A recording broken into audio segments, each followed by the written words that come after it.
And we are live. Woo! Oh We're currently boy. reminiscing. Welcome to Obscure Sports Jersey and Uniform Discussion, everyone.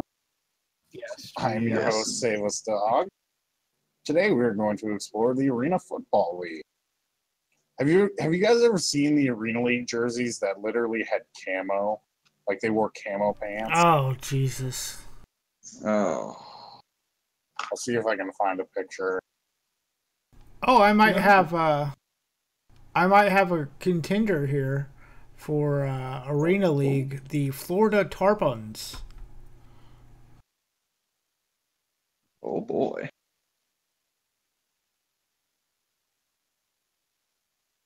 That's pretty bad. Ooh. Ooh. Okay, misread. Completely misread.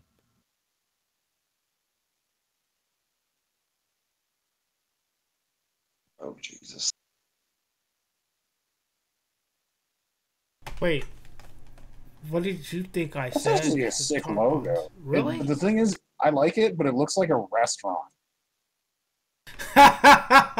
It looks replace- so much like a seafood restaurant. Please replace the R with an M. So one of the, I think it was Gene Simmons, bought an Arena League team for a while, and Yeah. this was their uniform. Oh Jesus. my God, that's bad. Oh, Dude, the just wait, people it gets can't better. see. People can't see. Better yet, this was the field they played on. What the actual fuck is that? So for those who are obviously not looking at this as we are, if you've ever seen like AstroTurf, you know it has that classic green color to it. Like Boise State's turf has like a blue color. It's kind of strange, but it works. Theirs is like eggshell, I guess. Some kind of beige. It looks like eggnog. And then the end zones are just on fire. Like the shitty uniform. What the fuck? That's disgusting. Wait. How long ago was this team? Like, not as long ago as it should have been. Maybe like 4 or 5 years ago. Kiss in the 2010s. You think that's bad? You ain't seen shit on Zubas uniform. What? Not kidding. Oh shit, son.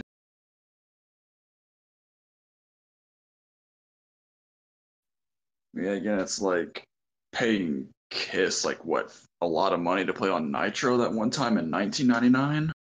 It's He Kiss! probably used that to buy that shitty Arena League team. It's like, who listened to Kiss in 1999? Okay, nope. I have the worst uniform. The worst. You ready for this? It's a soccer jersey. I don't know how it's gonna pass Oh, boy. Pickheads, but okay. Yep, you win. What?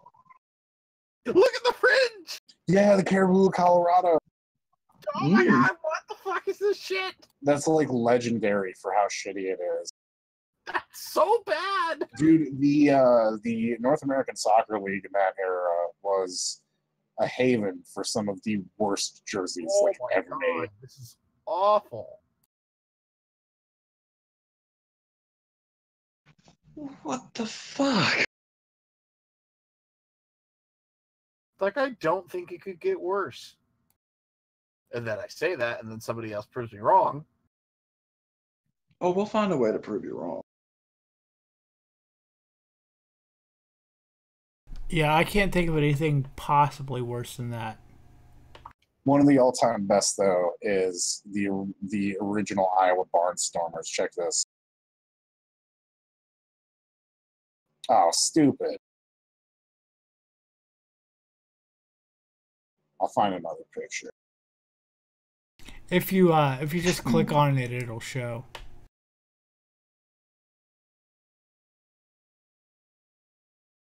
There we go. Got the fake goggles on the helmet. It's got the wings on the shoulder blades. Bottom are propellers, like the stripe is. The jersey itself is not that bad. Like, just the jersey would be fine. It's the jersey in combination with the helmet and the pants with the goggles That makes and the it propeller. amazing. Yeah. It makes it so great. Welcome to the SmarkSnark Wrestling Podcast, where we talk about jerseys because that's how bad the wrestling is. Would you rather talk about Extreme Rules or shitty sports jersey? The answer is always shitty sports jerseys. Yes, Yeah. exactly. I can't find the camo, but they were called the New Jersey Red Dogs, and they had like black, red, and white camo pants, which is as So they were hideous the as it Dudleys. sounds. So they were the Dudleys. Basically, I'd nominate this as the worst hockey jersey. It just makes no sense. So bland. No sense whatsoever. oh, this, yeah, the SNES. That's where the meme originated. Ugh.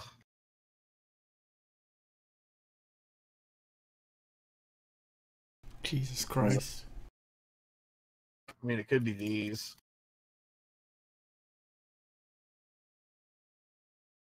Yeah, they turn forward the clock.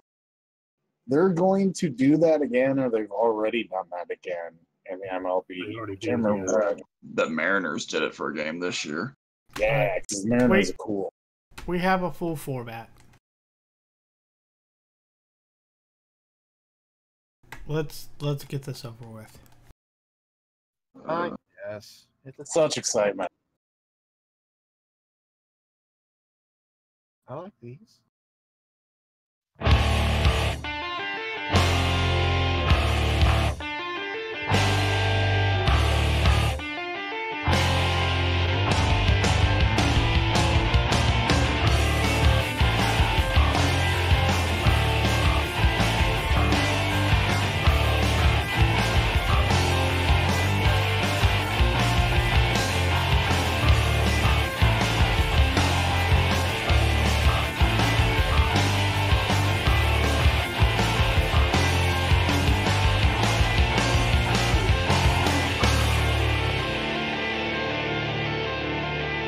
Oh, yeah. It is episode number 312 of the SmarkSnark podcast. Welcome, everyone.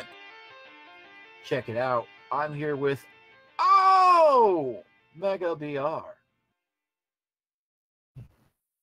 I'm coming to you live from San Diego Comic-Con. You're at Comic-Con? Dude, Is what I would say if this show paid. Oh! yeah, I was going to say those contract negotiations were more hardcore than I thought. This is true. This is very true.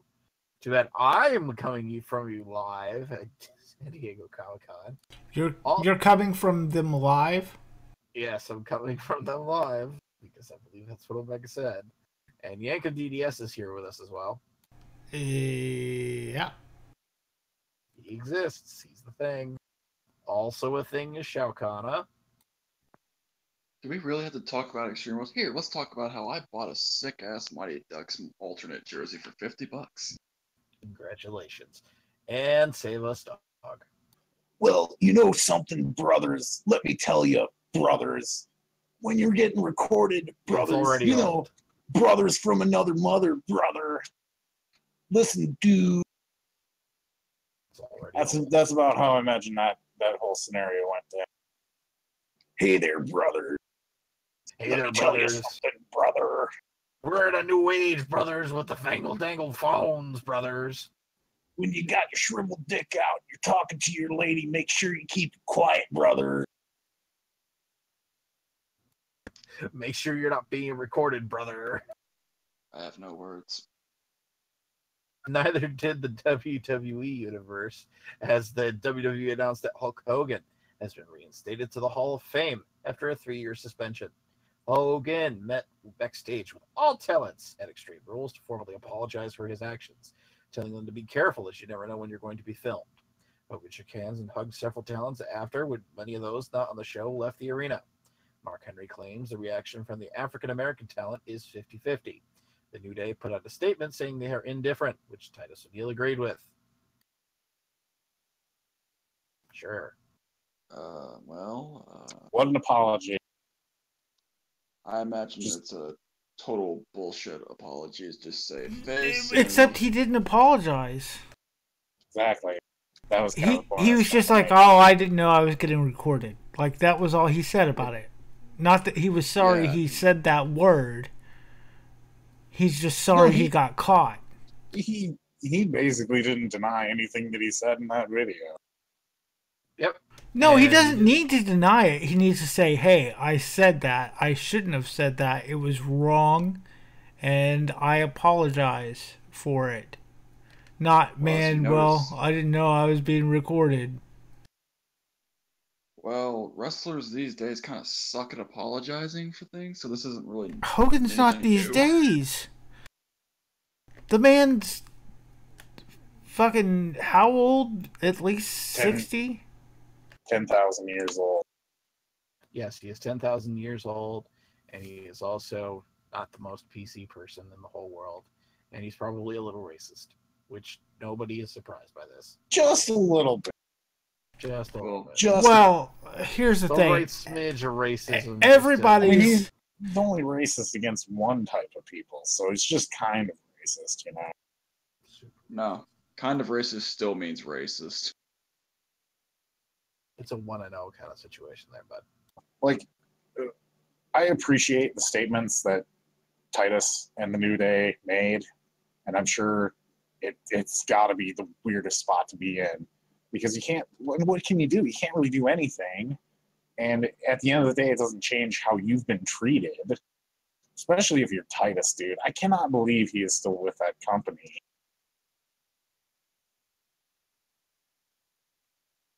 To me, it's not surprising. I mean, here's a question: what did 3 years of being suspended from the Hall of Fame do?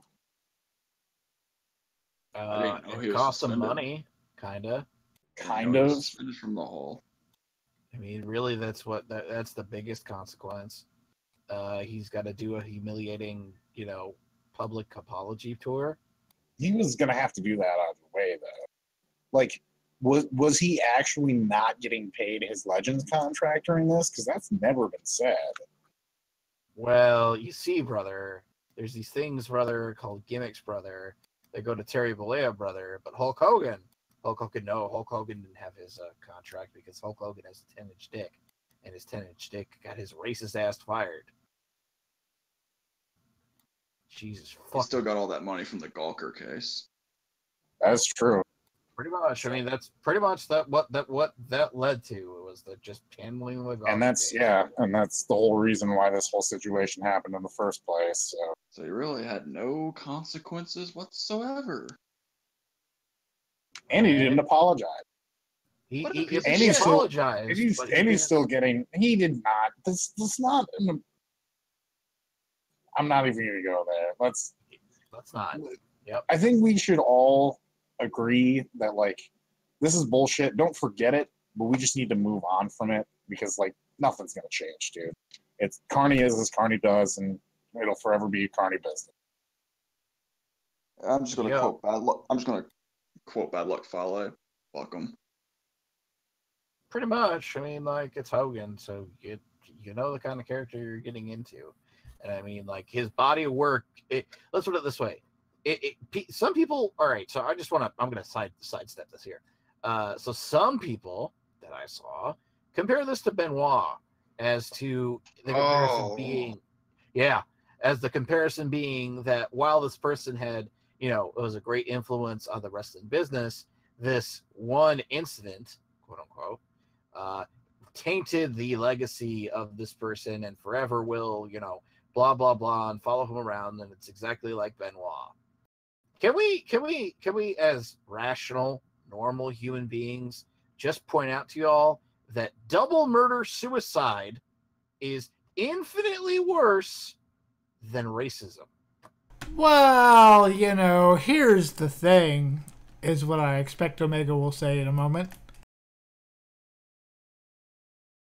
No, he's Well, smart. what if it was a double murder of races? Oh, that's That like would be if you that would be a hate crime.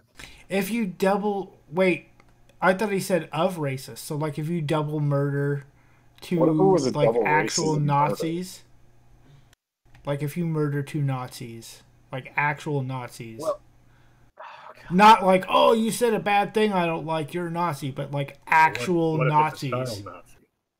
Ooh. Then I just turn the other way. Is it What is Those it two happened? girls is that it used to sing songs. is it ethical to kill baby Hitler in the bathtub? Go. Well, I would do it on the in the parlor with the candlestick. Let's just say that anyone with any type of thoughts running through their head knows that one, while both are very bad, one is much worse. What is You know- infinitely worse? I mean, look, WWE is going to do what's best for WWE, and it makes sense for them not to mention Benoit ever again. It makes sense for them to bring Hogan back. It makes sense for them to tape his apology for a special. And that's what it is, I mean, to Hogan's credit, he was filmed in secret. I mean, we all say stuff in private that we wouldn't say out loud, or not out loud to other people, or not out Like loud yanking to like some the public, rather. Because Well, here's the thing, though. You don't say there's a difference between making an off-color joke and calling the guy that your daughter is dating the Oh, no. N-word. he called him that because he was upset. He was willing to do it. He did do it out loud to another person. He didn't know he was being filmed, but the person still could have said it happened, which it did. I mean, we all say stuff when we're mad that we don't mean and we regret, but he was willing to say it. I think his apology is genuine, but it's the kind of thing. To a certain extent. It's the kind of thing where it's like he's done so much in penance, but it's not one of those things where you can just say you're forgiven and let's forget about it. It's like you're forgiven, but we're not going to forget. You know what I mean? I mean, once something like that is out there, you can be absolved, but you can't necessarily be Redeemed Right. to some I degree. guess. Yeah, I mean, that's just human nature. That's why people who have gone to jail and committed felonies and everything. That's why they always have that hanging over their head. I mean, it's not like, yeah. I mean, Let's see here. Vince McMahon was not backstage at Extreme Rules, but was in communication with Triple H and Billy Kidman. Kane suffered a left foot injury, leading to the backstage attack by the Bludgeon Brothers. I'm going to screw this up. Ayako Hamada has been sentenced to 18 months in prison over drug charges. I'm not sure if you're yepping me because I screwed it up or I said it right. You said it right. Oh, sweet. CM Punk and AJ will be in a remake of the Cronenberg film Rabid, directed by the Soska twins. Farrah Abraham of Teen Mom fame and 54-year-old baseball star Jose Canseco are joining World Class Revolution Pro Wrestling in Oklahoma. And the Corey Graves Shut Up Saxton shirt has been pulled from the WWE shop. Okay, where to begin? First off, Rabbit. That's a random remake. Okay. Thought it was kind of cool. It's niche horror, which is fantastic. Right. And also, Hamada, 18 months in prison over that. That's just more evidence that Japan's drug laws are fucking shit. Oh, I kind of like vaguely remember the story. Wasn't it like a very small amount of pot? No, it was like stimulants. Some people were even thinking it might have been meth. Oh. Oh, that's right. No, I'm thinking of Bourne. Well, it's Um, there's kind of a difference in culture as far as like meth is actually more acceptable over there than marijuana. Yeah, if she Right. had pot. If she had pot, she would have been in prison longer. Yeah. Yep. It's Um, interesting. Whatchamacallit? I think it's really funny that CM Punk and AJ will be in a movie together. Considering that the only he did some great acting there for the past couple of years as an MMA fighter, Oh yeah, good job at acting. and also I know where to go to get steroids in Oklahoma. Uh, from Farrah Abraham. Yes. I walk in on the most interesting conversations. Yep. That sucks. They pulled that "Shut Up, Saxton" shirt. It was a good shirt. It was kind of corny. On top Here, of let's that, put it this way. It was the best shirt that they've produced in months. yeah, that's really not saying much. Almost. Besides the really Oscar good shirt. Yeah, Besides the Oscar's Oscar shirt. Oscar shirt's really. So, as is almost his new shirt.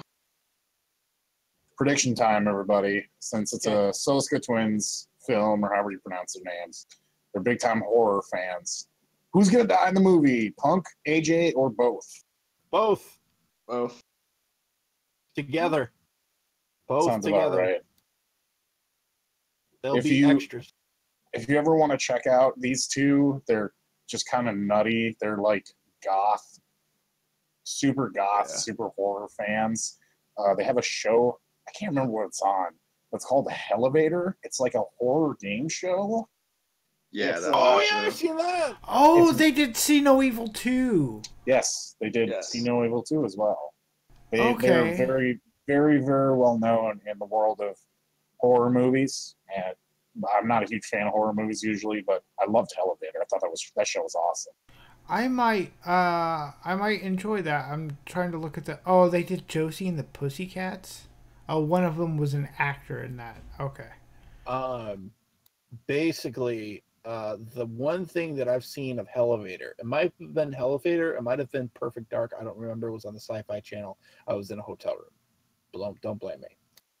So basically, it was all the lights were out in this room, and they blindfolded this person, and they said that they had to walk from one side of the room to the other, and in the room there were like pits that you would fall into, but there were no pits whatsoever.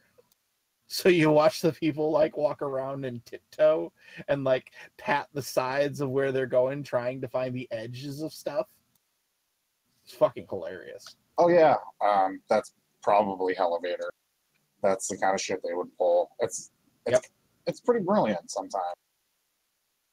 Yeah, there's like 3 levels or something, and like you have to figure out shit. It's cool. I would recommend putting it on in the background while you're doing something else. And I guess that's it. Yep. So let's run through Extreme Rules. Let's make it quick. It's not ringing. Ring the bell. God damn it. Do you not see that? I see that. Twice now. Yeah. Player's not paused. Oh well. Womp womp. Shitty ring bell for a shitty pay-per-view. Yep.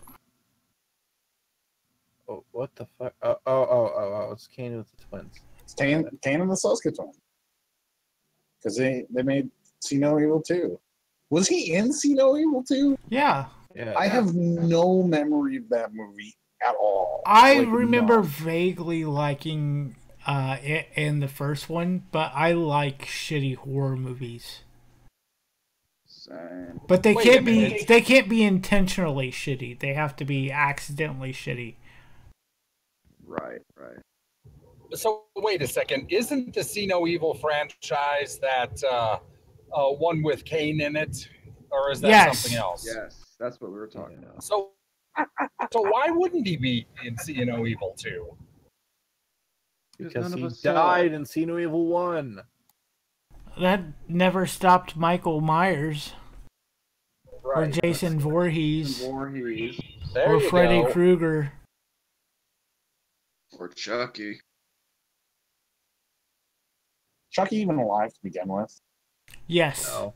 Yes. Oh, Okay, can I just say, out of everyone you just mentioned there, Chucky is the worst. Yeah. Like, And it's not really much competition, to be I don't honest. know. Have you not seen Jason X? Because that movie was a piece of shit. As I would someone rather who watch likes Jason bad X than movies, any other. really, I'd rather wa- even yeah, the I'd rather- first Child's Play. Yeah. Wow, I don't know about that. I can't co-sign Wow. that. Anyway, let's Andra- let's get through this Andrade pay-per-view Cien because Almas defeats Sin Cara in the pre-show. I actually watched this is a match. fun little match. I actually thought it was good. Yeah, it's kind I of didn't- funny. It's kind of funny how the pre-show had like 2 matches that people really seemed to like and say were really good. Yes. Pretty much, yeah. And they went to SmackDown and lost to AJ Styles by submission clean. But still looks strong doing it.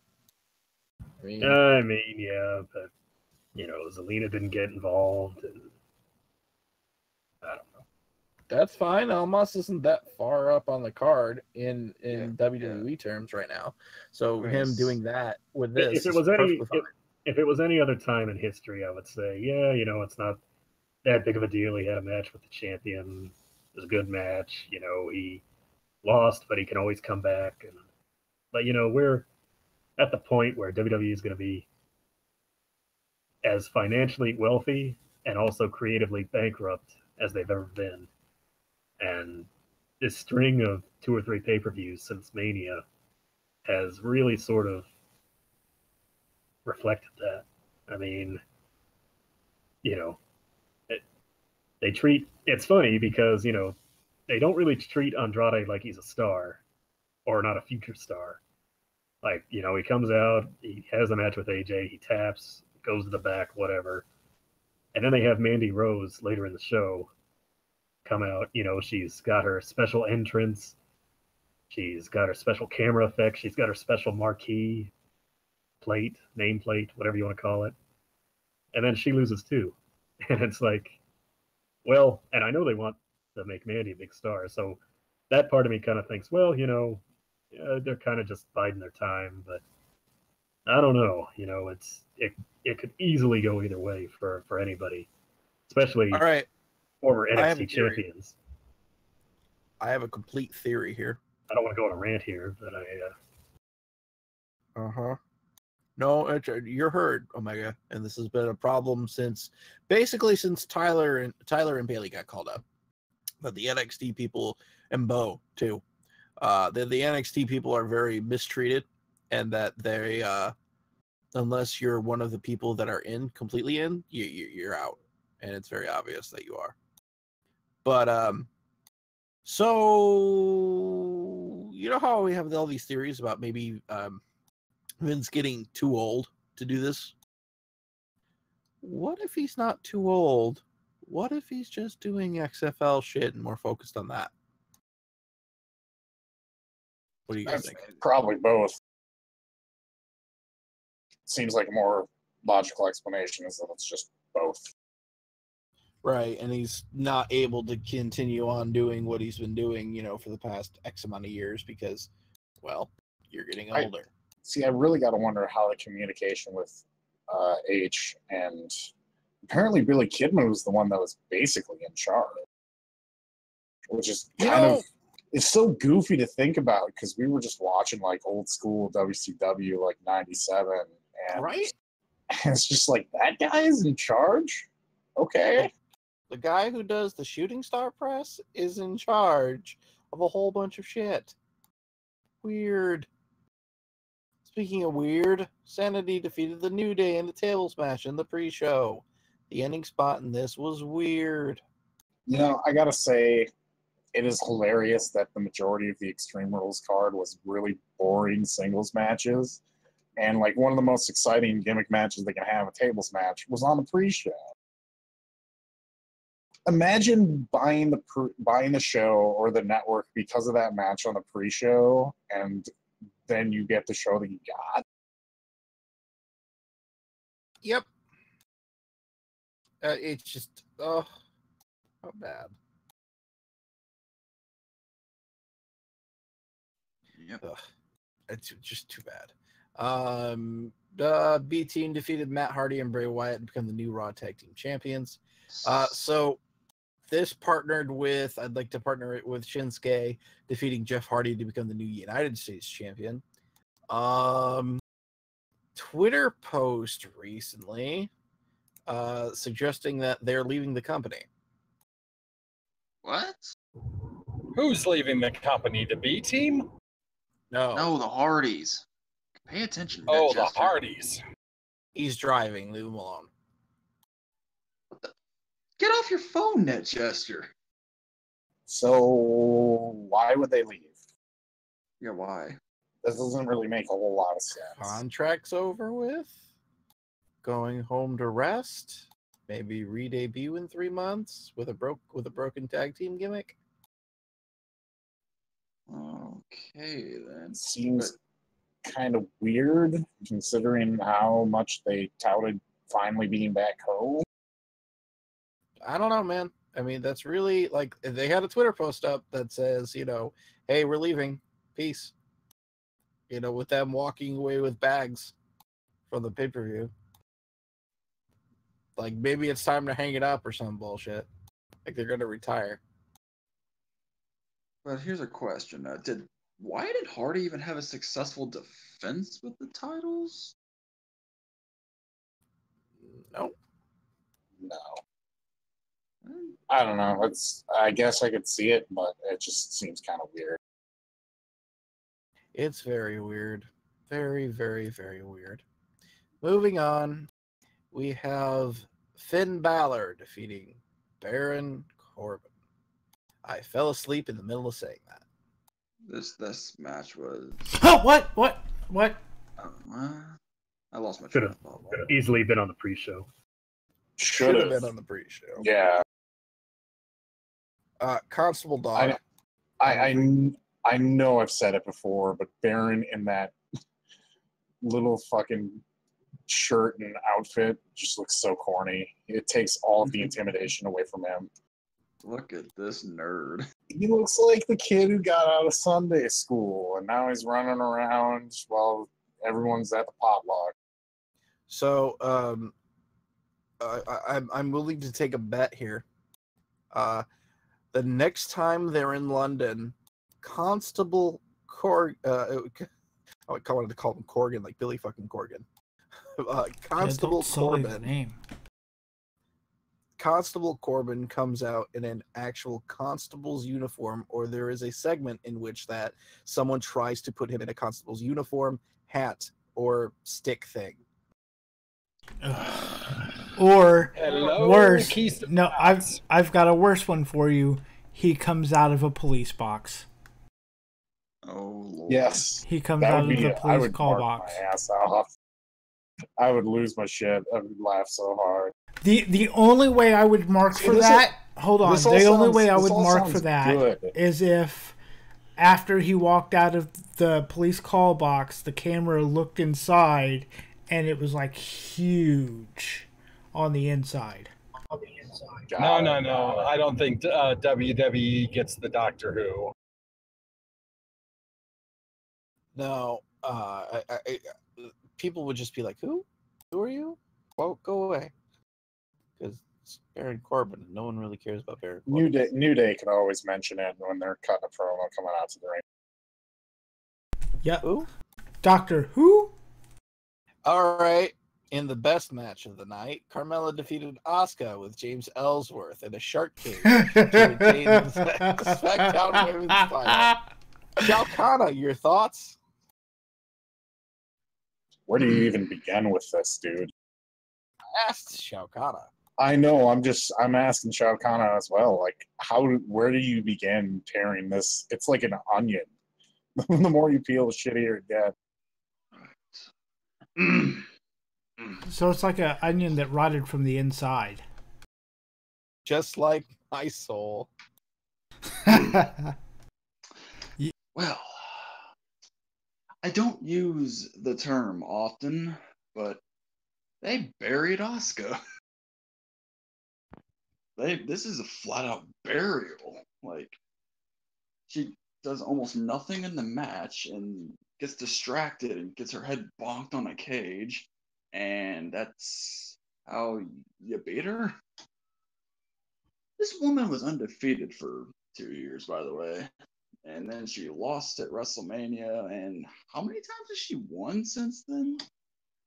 And it's just, you have one of the best wrestlers on the roster who's insanely over with the audience, and you're doing this. Hell, she wasn't even on SmackDown. She was barely mentioned on SmackDown. Like, it just got pushed aside, and here comes Becky. Like, okay. So what's Asuka gonna do now? Probably nothing. She's just another geek. Yep. And I bet you Becky's not even going to be the one who beats Carmella for the title. You know who's going to beat her for the title? Probably Charlotte. Because no one on SmackDown is allowed to be successful in that division except Charlotte. Do you know what I It's hate like more a than long- anything on this planet? What? Becky Lynch not getting a push. Right? Like, even if she wins the title and Asuka didn't win the title, I'd be happy with it because Becky fucking deserves it. Oh yeah, I had who did I have a conversation with recently about this? Where it's like, it was on West, and I was having a conversation with someone about deserving titles. And it was this conversation where, some people were like, in New Japan, for example, you don't deserve a title, you earn a title, right? So Kenny earned the title in the moment that he won the title. But, you don't have people going around chanting, you deserve it, at Kenny Omega 2 years ago when he's like, when he's trying to go for the title. But at the same time, you go to WWE, and if somebody's been around long enough, they'll start chanting, you deserve it, if they win like an ancillary title. And it's like, but they don't. Yeah, but again, like I'm saying, even though Becky's been built perfectly for the title win, she's damn well been grinding for this title for a long time. And watch her not win the title. They're probably going to just give it to Charlotte. Yep. Because again, on SmackDown, no one's allowed to be successful except Charlotte. Much like on Raw, no one's allowed to be successful except for like Alexa and Ronda. Especially if your name is Bayley or Sasha Banks. It's mind-boggling. What's even more mind-boggling about any of that, it's like, why would you even think about, having this feud where, the two of them are going to come together, but you do Dr. Shelby for a week and then you decide to not do Dr. Shelby for a week? Well, I mean, this is the same company that, in a gimmick where they're trying to keep someone away from interfering in the match, they hang him right above the match. Yeah, like that case, like fucking ban him from ringside. Like this always happens in shark cage matches. Or the best part is they didn't even frisk him. Like, I swear to God, I thought he had a chair underneath that fucking... His sweatshirt was huge. Like, I was assuming he was just going to keep pulling shit out. Like, just have an endless amount of stuff. What a fucking pair of geeks. All three of them look like geeks. Like, I look back and all of a sudden he's hanging from the cage. Yeah. And the thing is, like, That was Carmella's the champion. Poorly... Yeah. Carmella's the champion, and she didn't feel like the champion at all in this feud. She was the third wheel. Like, no one cared about Carmella in this feud. It was all about Ellsworth and Asuka. All right, we already talked about Shinsuke and Jeff Hardy. Kevin Owens defeated Braun Strowman in a cage match by escape. Speaking of This is technically true. Speaking of making someone look dumb as fuck, look what like Braun just throwing Kevin Owens out to make himself lose, and he's celebrating. He could flip an ambulance. Why the fuck do you think he can't break those cuffs? You can't break those cuffs. I can break these cuffs. Well, yeah, Break because those they're trick cuffs. cuffs. Yeah, I was a little confused by that. That made no sense. But then again, that kind of fit in with the themes of the evening of shit that doesn't make sense. I was Speaking of- excited when he cuffed him because I was like, oh yeah, this is better than the time that Cena duct taped Batista's ankles. But nope.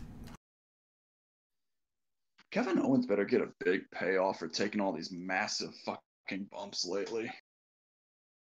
It was fun to watch.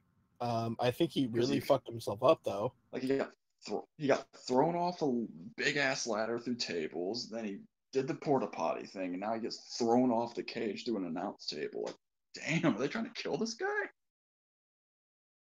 Yep. Yeah. Like, man, makes sense to me. They I just don't want- understand. He just wants to be on the injury shelf with his buddy Sammy. Would you want to be there in the middle of this? No, I don't even blame him. like it's got to the point. Like I didn't watch Raw at all. I barely paid attention to SmackDown. I'm pretty much on a break from WWE to focus on G1. Better yet, why the fuck aren't we talking about G1 instead of this bullshit? Because this bullshit happened, and next week we'll talk about G1 when it's almost near the end. All right. The Bludgeon Brothers defeated Team Hell No to retain the SmackDown Tag Team titles. Daniel Bryan eats the pin. Daniel Bryan in this feud at all. Rumors that Daniel Bryan already re-signed. No, Meltzer said he didn't. I pray to God not. Yeah, according to Meltzer, he said Please. Daniel Bryan didn't resign. Why would he? It doesn't make no. No, I don't see Bryan resigning at this point. They're putting him in really shit, especially because they're already getting started on the Miz feud. So imagine maybe Bryan's flat out like, yeah, I'm not resigning. So they're going to do the match at SummerSlam, and that'll be Yeah. Loser leaves WWE. Bryan loses. Calling it now. that'd be fine. Gets a Yeah. lot of heat on Miz, and Bryan gets to leave and go do whatever the fuck he wants to do and not be in these shitty feuds. Sounds Speaking of amazing. shitty feuds, Bobby Lashley defeated Roman Reigns. At least I'm not saying it the other way around. That is the best part about the whole match. I am not even gonna lie. I don't even think this is that bad of a feud. These are just two big bad motherfuckers. You know why you're saying who wanna that? Say why? Because of the pull apart feud that Paul Heyman booked. Yes. Has been booking for the past 20 years. Yeah, but it's effective. It doesn't. These are two It big works. bad motherfuckers. It works. It doesn't need to be complex to work. In fact, simple is just the easy way to do it, and it works 99% of the time. Hold them back. Show these two. I mean, Lashley is just a freak. Like, he is huge. I would shit my pants if I saw that dude in real life. Like, he looks. He is just massive, and Roman is already a pretty big dude himself, and this is less about, Roman crying about a title shot or whatever. It's just, I'm bigger and badder than you. No, I'm bigger and badder than you. I'm going to fucking throw this guy around. Well, I'm going to fucking throw this guy around. That's all I want to see. Lashley is what Lesnar would be if he was a couple inches shorter. Yeah, too bad this match is not going to mean anything because 50-50 booking, because they're going to probably have Roman beat Bobby and then face Brock Lesnar. By the way, a terrible idea to book it the way they did on Raw and make it really obvious that this is going to be the rematch next week. The money match, honestly, is Bobby and Brock. You need to do that before Brock fucks off. And Is it? Because you've already seen Roman a million times. Yes, it is. Yes, Is it really? Yep. Like, as much as I've just praised Bobby Lashley, he's not really as big a star as people like to think he is. No, he's not. But here's the problem. There isn't anybody else that they've built up legitimately that they're even considering for the position that Bobby's in right now. Bobby has the MMA background in which that for the past 5 or so years that he and Lesnar have been doing MMA, that people have been like, this would be a fun match to see together. And WWE has one shot, one opportunity to not throw their spaghetti all over their fucking WWE shirts and, you know, ask for a cup of haters, if you would, and not shit the bed, essentially, with this feud. But do we have any at all expectation that WWE is not going to do exactly that when the time comes round? I love it when Chester asks an obvious question. I just want. I love this saying, the time comes round. You know what? Fuck it. Let's just make Bobby. When the man comes around. Thank you, Johnny Cash. I was talking. Anyway, just give me Bobby Lashley versus Brock Lesnar in a UWF shoot style kind of match. Fuck it. No, we need it in that fucking cage. What was it? Lions Den. Lions Den match. We need it. I want to see it. It'd be cool. It'd be super fucking cool. Lions Den? Yes. Ken Shamrock, special guest referee. Please make this happen. Oh my God, that would be something, wouldn't it? It would be a thing. Speaking of being a thing, Alexa Bliss defeated Nia Jax in an Extreme Rules match to retain the Raw Women's title. The only Extreme Rules match of the night on the Extreme Rules pay-per-view. Yeah. Jesus. That's saying something. It was not good. Like you can tell. I didn't even watch this match. I just saw I saw the card of Alexa Bliss versus Nia Jax. I said, I immediately don't care whatever happens, and then I turned it off and I did something else. I fell asleep before this. A lot of awkward weapon shots. You can tell these two don't really know how to do good weapon shots. This match wasn't even really about these two. It was all about Ronda. And yeah, it was ended on a really bad DDT on a chair. Alexa. You know, they did this thing once where they had somebody in the crowd, and like it was a wrestler, and he bought a ticket, you know, to come to the show so that he could be at the show. You know, do y'all remember this? Yeah. Look who bought a ticket. Look who bought a ticket. I couldn't see the person that bought a ticket because I honestly didn't know who it was. But they were focusing on this empty seat all night, and you know, it was a gimmick at one of those bigger shows. I don't remember which one, but apparently it was such a big deal that a camera just kind of followed something that I couldn't see. Maybe some of my ghost friends could help. I don't know. Who knows? Man, if only you could just see someone. Speaking of seeing someone, AJ Styles defeated Rusev to retain the WWE title in a not surprising thing. This match was solid. I mean, but it's like it was there, but it was really solid. But you knew Rusev wasn't going to win, so it's like, who cares? Right. You were let down so much to the point when this match happened. You were just like, because everybody knew the finish, it was impossible to care. Which is really too bad because it was a fine enough match, but who cares? That's how I feel about AJ Styles as Todd. Everyone's like, you know he's going to win, who cares? And it's just like, how can you have a boring fucking title reign with AJ Styles? And plus, better yet, he's getting the full-on CM Punk treatment. He's supposedly the top champion of the company, and he's just always in the mid-card. Oh, dude. Hey, wait a minute. Going back to Baron Corbin here for a minute. Why? Because he has a dope watch collection. And he wears them on Raw. And yeah, that's cool. That album is fantastic. That makes him 10 times less look like so much less of a geek because everyone on TV can see that. That makes him look even more like he just got out of Sunday school, dude. Yep. Put on your nice watch, your nice belt. All right, we need to get through this. Don't run through the graveyard, Baron. Oh, Baron, your mother wants you. Baron, you're only allowed 2 donuts before the rest of the line goes. We already told you, Baron. You fat bastard. He was definitely a fat kid. Baron, don't chase your sister. Stop playing in the street. All right. As much as I would love for this bit to go on for 20 minutes. Dolph Ziggler defeated Seth Rollins 5-4 in a sudden death overtime after a 30-minute Iron Man match to retain the Intercontinental title in a match that was 3.5 stars. By the way, would you rather listen to us doing that for 20 minutes or rewatch that 30-minute match?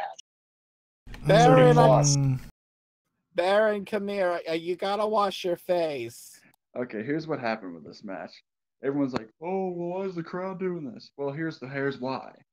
You put on a 3-hour shit show and you try to end it on an Iron Man match. When was the last time an Iron Man match was good? Then you know what's even worse? A 30-minute Iron Man match with Dolph Ziggler. This was in Pittsburgh. The last 30-minute Iron Man match that was any good was Sasha Bailey. Yeah, Sasha Bailey. And this was in Pittsburgh. By the way, and nobody thought this was a good 30-minute Iron Man match at all. I thought it definitely had its strong points. It was a good match, but it's like, it's fine. At this point, who cared? And also, the booking was so stupid. Like, Seth Rollins should have had like 10 points. No, the booking was stupid because this match should not have closed the show. This match should have been smack dab in the middle. This match should have been where they did the cage match. Like, the cage match should have closed the show if they didn't want the WWE title to. And it's like, okay, so Drew McIntyre comes in and attacks Seth Rollins, thus costing Dolph Ziggler a point. The ref's like, get out of here. It's like, nope. Just keeps hitting him. It's like, shouldn't it be like 10-0 right now? Yeah. What if they were gonna have Drew Mac interfere? It should have been at the very end, like with 2 seconds left on the clock. Drew Mac jumps up and smacks Ziggler in the face to get the final point. I personally miss Drew Mac's. I popped for Drew Mac coming out during Raw for the opening segment to be like, I want to date face for the WWE Championship. It's like, can we please? It's never gonna happen. It's never gonna happen. Yeah, we can't have nice things, so there you go. Let's move on.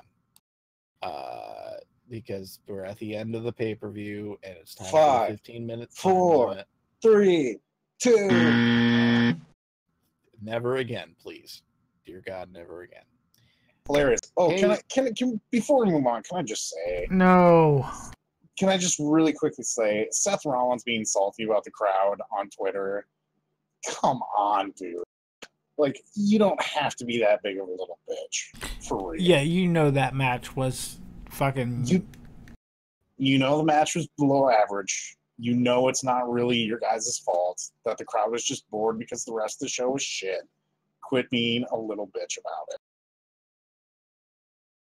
Alright, so ratings? Ratings. Hey, Jacob, you get ratings. Impact scored 284,000 views, down from 304,000. Raw got 2.866 million viewers, up from 2.47.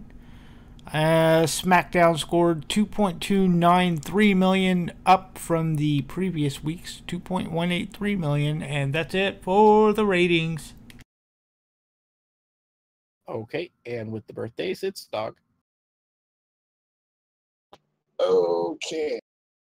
Happy birthday today to Leo Garibaldi, to Pat Bailey-Giron, to John Schweigart, to Cyclone Mackey, and to Daniel Quirk.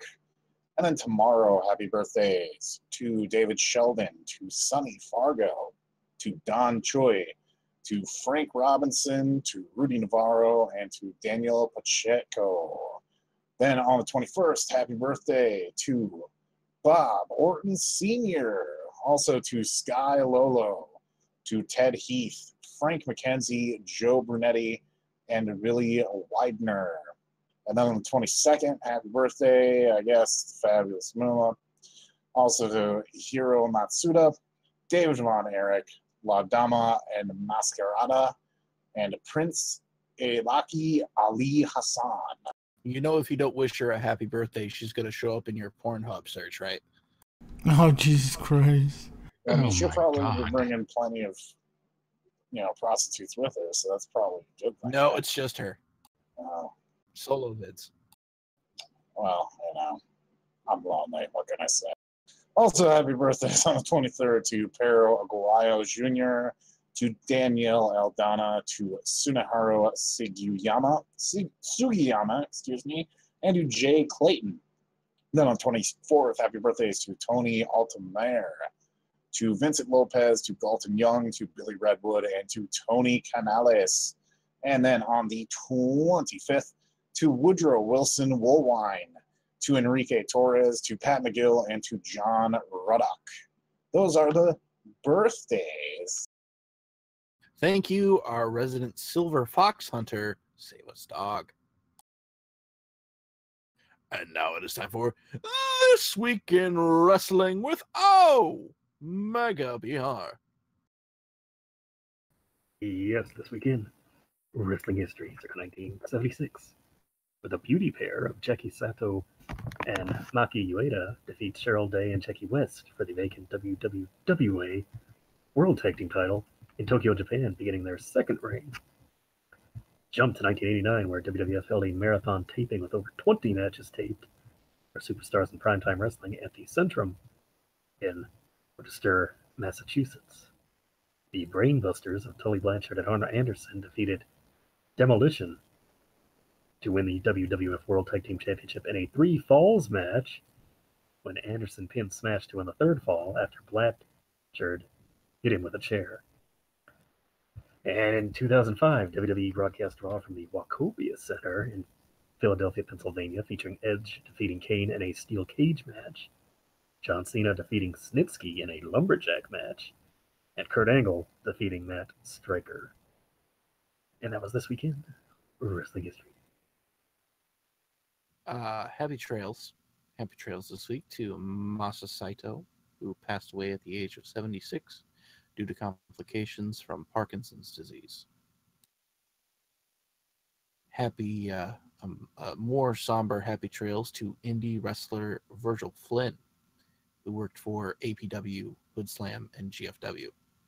He died of a stroke at the age of 33. Ooh. And happy trails to Shotzi Blackheart and Delilah Doom, who both broke their ankles in a match this past week. No real happy trails. Damn, but were they playing basketball? But they must have, I guess. Broken ankle. Yeah. All right, what should we watch this week in wrestling? Shao Kahn. I'm going to take us back to the times when Asuka was still a threat. From way back in NXT, Asuka versus Nikki Cross in a last woman standing match. That was one of her best matches in NXT. Manchester. Well, I've been giving this one a little bit of thought, and what I really found surprising off of last night's NXT was originally it was scheduled to be a Fatal 4-Way, but because of a medical thing, Bianca Belair wasn't cleared to wrestle. So a 3-way between Kairi Sane and Candice LeRae. Haha. Thought I'd forget that. And of course, darling Nikki herself, Nikki Cross. And that was a pretty good, hard-hitting match. And I didn't think that Kairi would win at the end of it, but she did. So watch that. Yeah, yes. I'm going to go with something old school from back in 2009 with Fake Out and Speed in a tag team match versus Lil A and Zero. Was that the minis division from WWE? No. I mean, they were minis, sort of. Oh, Jesus Christ almighty. I don't even It's want Trailer Hood Wrestling Federation. Oh, my God. Save us, dog. Boy, sounds awesome, actually. Save us, dog. What should we watch? Well, Net Jester actually took my match. I thought that was an awesome triple threat. So let's just go with the safe pick of night one of the G1 Climax. Block A, Tetsuya Naito versus Kenny Omega. Another excellent match between those two. Omega BR. Oh, I'm going to say the G1 to Switchblade and Okada and Tanahashi. Either match. G1 Night 2 Ishii versus Yano Toro. Oh, Yes. Excellent Fant- match. Fantastic match. One of the best Yano Toro matches I've ever seen. And I'm not saying that sarcastically in the least. By the way, I have here because I have a bad button question. Unless somebody else has a button question. Does anybody else have a button question that they would like to ask? Nope. Okay. So I'll give you guys the button question after all this. The top 10 highest rated Iron Man matches of all time. Ready for this? Ricky Steamboat versus Rick Rude, and Chris Benoit versus Triple H from 2004. And this Steamboat Rude match was from 92. Our honorable mentions. Kurt Angle versus Samoa Joe at TNA Final Resolution 2007 is number 10. Randy Orton versus John Cena at Bragging Rights 2009. No fucking way. AJ Styles versus Bobby Roode at Final Resolutions 2011. A TNA Impact taping, 4 stars, The Wolves versus the Dirty Heels. That was actually a great match. A classic. A match that perfectly encapsulates the Attitude Era. The Rock versus Triple H at WWE Judgment Day 2000 is number 6.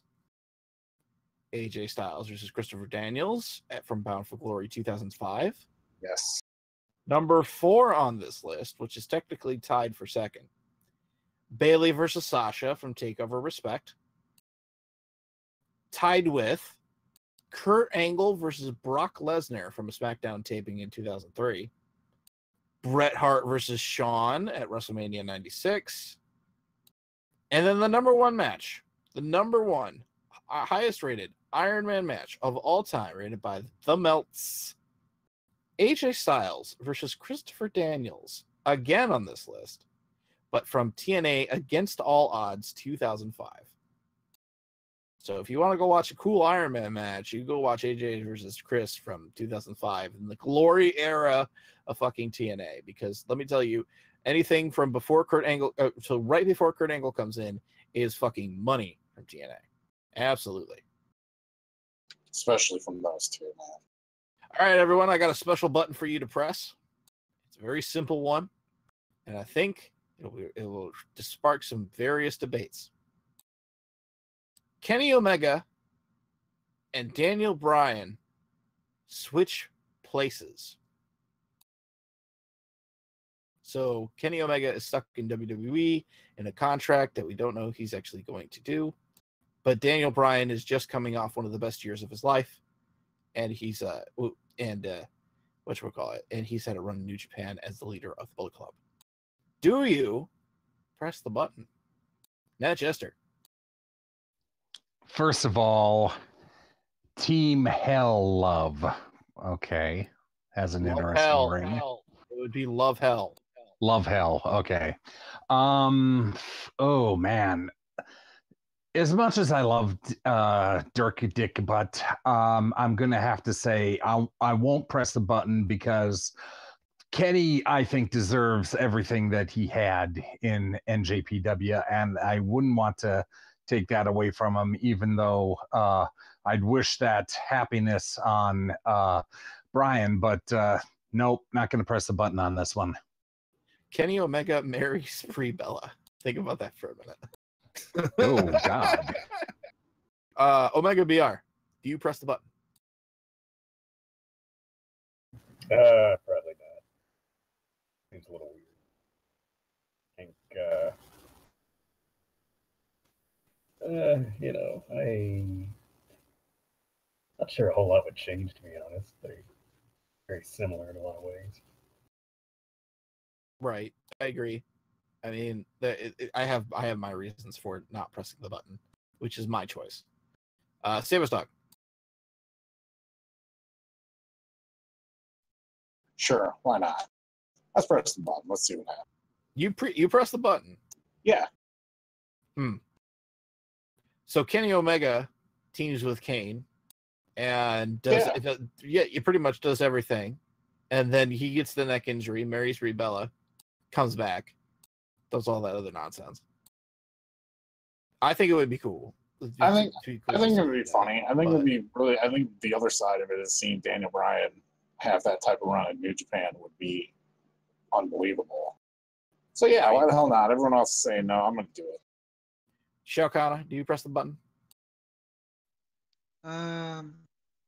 No, because I'd rather not see Kenny Omega stuck in a tag division having the same lame ass tag match in like 10 minutes. As cool as Bryan would be in New Japan, it's probably not very safe for him. Plus, you mentioned Kenny Omega would be married to Brie Bella, and for God's sake, we cannot separate Kenny Omega and Kota Ibushi. Damn it! Could you imagine? If if they got married, right? And then Kota was like the best man, and then he flipped onto the stage because he did. like he's wearing a tuxedo while flipping on the stage, holding back the tears. Holding back the tears, flipping in place, holding the ring while they say their vows. I hope you're happy, Kenny. I hope you're happy. You'll miss it on the flips. Jacob, do you press the button? It doesn't matter. We get 18 seconds either way. Oh, man. Could you imagine? Kenny Omega gets fired because he chokes out Justin Roberts. Yeah, I'd love to see that. What else? Kenny Omega dates AJ. Oh, that would be weird. Think of the matches that Kenny Omega and CM Punk would have had in like 2011. Oh, holy shit, that'd be fucking. Those would have been great. Oh my god. Okay. All right. Yeah. All right.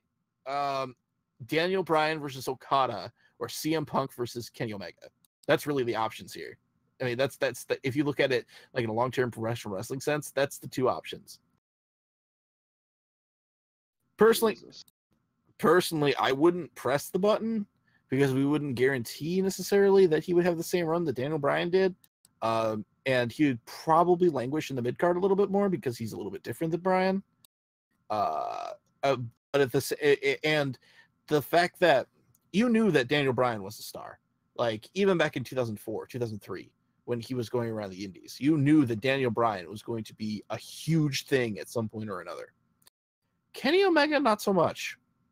With his career in DDT and the silly shit that he did, and the fact that he was, just generally young, you didn't know that he could evolve into the character that he is, and he wouldn't have evolved to the character that he is without being there.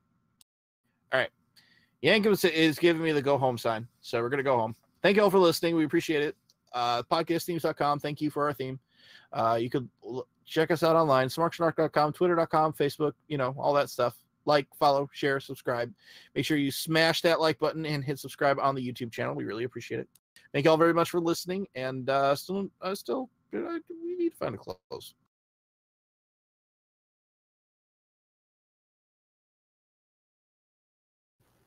Good night, Arcade.